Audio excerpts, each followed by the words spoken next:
Great. Hi, I'm Nikki Cruz from Awards Radar. I'm Abe Freetanzer, also from Awards Radar, and we're thrilled to be talking about one of our favorite shows today, The Handmaid's Tale. So now Fred and Serena's relationship has had quite the evolution. How much do the writers tell you beforehand? Nothing, nothing. Um, no, to be fair, Bruce, at the end of each season, we will sit down. Bruce Miller, our showrunner, will sit down and he might just give us a rundown of what the next might be like. But really, until he's broken that to the studio, we don't know. This season, we're lucky because I would say because of COVID, a disaster for the world, but it meant that the writers had several months in which to produce scripts that ordinarily, without COVID, would have been with us just before we start filming. So I've been aware this season of the way it would play out for a number of months before shooting. How integral do you think that Fred and Serena are to this narrative? Is there a point where it grows beyond the Waterford household and even June? Yeah, I mean, this is the season of the big fight back, and June is a huge part of those teeth, and they need to bite and bite big. And I think it will, invariably move beyond that. But the psychological ramifications for our heroine surround the Waterfords. And it's about bringing them to justice. So I think it's all about the trial and getting the Waterfords to justice, and being able to close that chapter. Will you ever? I don't know. And there is the paradox of the fight back. Do you become the thing that you seek to eradicate? And that's an interesting sort of meditation. And Serena is actively reckoning with the abuse that she endured in her relationship with Fred. But it's complicated because there is love there. How is it to be on the other side of that reckoning? Well, there is love there.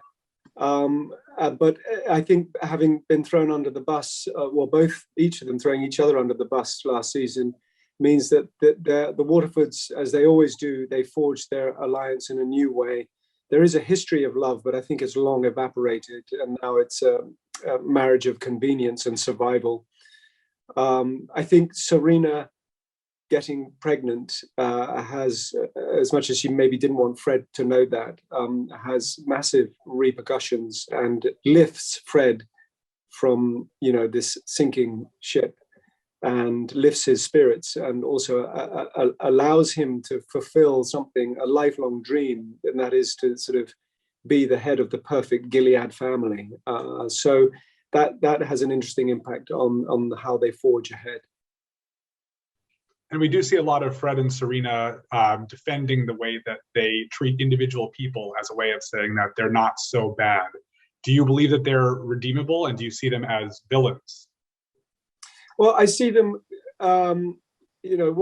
is any human redeemable? We hope so, and that we have a justice system that would like to think so. With Serena and Fred, I couldn't speak for Yvonne, but for Fred, I think he fulfills this pathology that a lot of predators might do, and that is to rationalize events to suit their own narrative and end up twisting the truth to put the victim down, and actually to make the victim seem like they participated equally in the act. And that's what makes Fred, I think, evil. And it's a human aspect, because we all rationalize to a degree, but not obviously in terms of the crimes that Fred has enacted. And I find that fascinating. And it's part of who Fred is. It's part of being a predator. And it's part of the sort of the PR guru in Fred.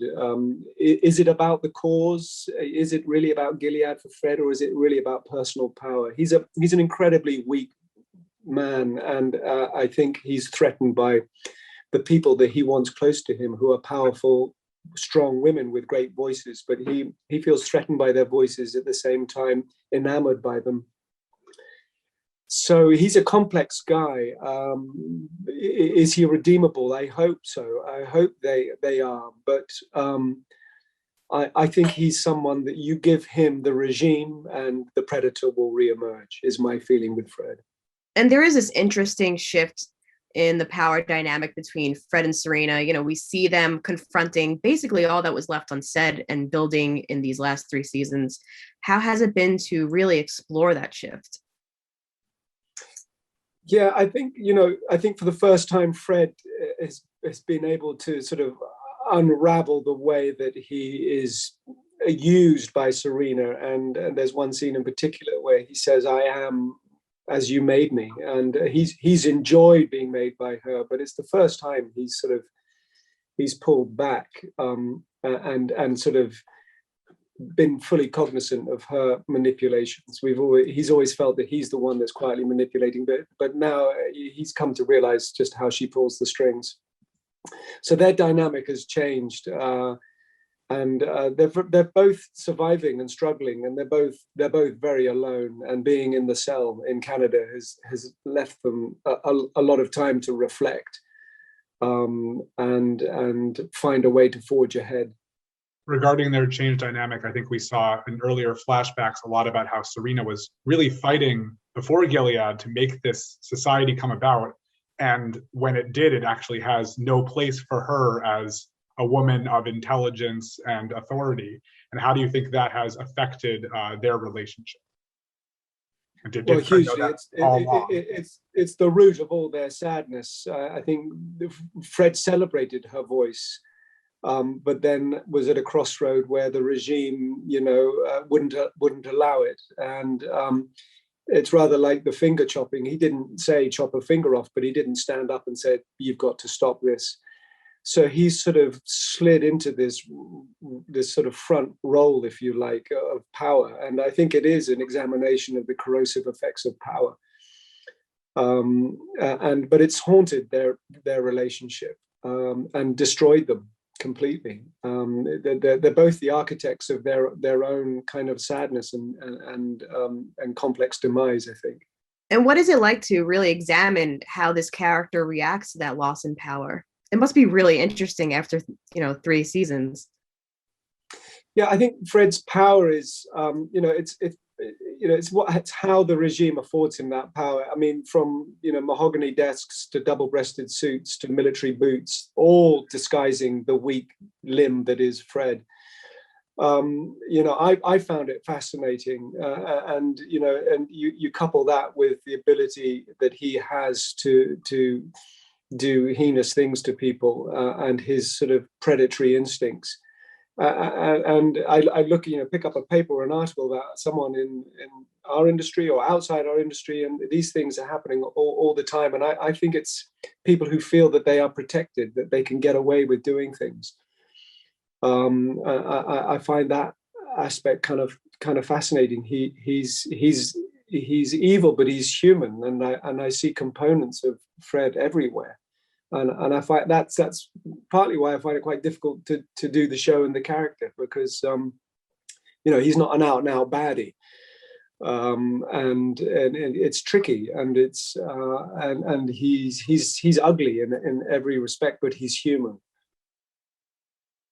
There's something that really doesn't feel right about Fred and Serena being given such luxurious treatment as they await trial, when Gilead would never afford that to men or women who were, even suspected to be guilty of something. And I think that's something that, as we see it, is very disturbing, just to see the discord there. Do you think that registers with Fred and Serena, or are they just so blindly faithful that they believe this is all in the service of what they're supposed to be doing? What you mean, their incarceration? Yes. What the level of luxury of their incarceration? Right. Do they recognize that there's something wrong with that, or is this just part of what their role in the world is supposed to be? I think they're probably so consumed and concerned with the sense of helplessness and not being able to have a regime protect them. Certainly for Fred, I think he's reeling from that. I don't think he thinks for a minute that this is a rather high-end 5-star holding facility. His rights taken away, and I think he feels very bruised by that. But you're right. It's ironic they're treated, so it's like the Four Seasons where they're staying. But I don't think they're cognizant of just how lucky they are. I think they're fast running out of oxygen, and they're battling to survive the trial and the implications of the trial. And how is it working with Yvonne? Because Fred and Serena just have such a complicated relationship. So I imagine scene partnering with her is interesting as well. She's brilliant. I mean, both Yvonne and Lizzie have raised my game as an actor, and they both have such spectacular instincts and bring such nuanced, complex portrayals to the part, and especially in the relationship of the Waterfords. It's the depth and complexity of Yvonne's journey and character has really helped me and forced me into sort of being better. I love it. It's twisted. It's odd. It started from a place, I think, of belief and love and vision.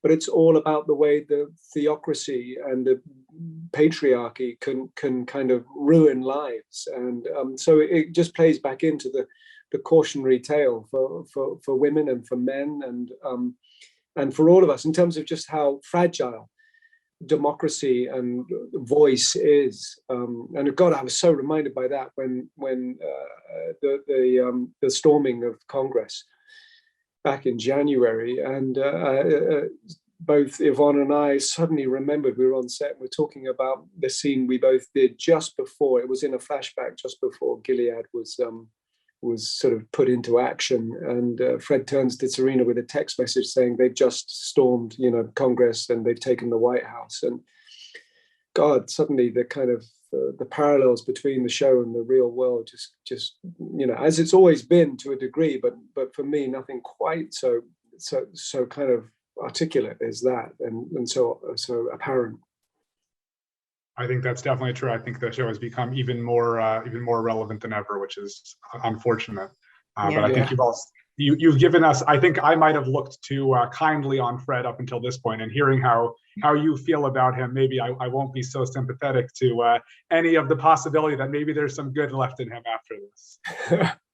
Well, we hope. I think good people hope for the good in others, and we can't give up on our humanity and aspects of our humanity, even in the most abhorrent. But at the same time, we have to seek justice and equality. And so it's the paradox, isn't it? Of how do you seek and avenge without stepping over a sort of moral line, if you like. And now there's a baby in the mix, which will make things fun. Even more, even more kind of tricky. Brilliant. It's a brilliant piece of invention from our writers, and it changes the dynamics in a massive way, because just as there's no love between these people, they're forced to come together in a very particular and life-enhancing way, just as their life was being torn apart, and they irrevocably in terms of the trial. So I think it's great for Fred to have a moment. We might hate him, but he might have a moment upon reflecting about, family and having a son, and he might get to reflect the pain that he caused others, namely June, in the respect of not allowing her to see her children or playing with it for sort of favors, if you like. So he's always been cognizant, Fred. I don't think he's an out kind of villain in the regard of just having no sense of the fallout and the pain that he's caused. He's always been cognizant. It's how cognizant he will become in order to change. Do people like Fred really change? We'll see. Well, we're looking forward to that. Thank you so much for speaking with us today. Thank you. Pleasure. Great chat. Thank you. Thanks so much.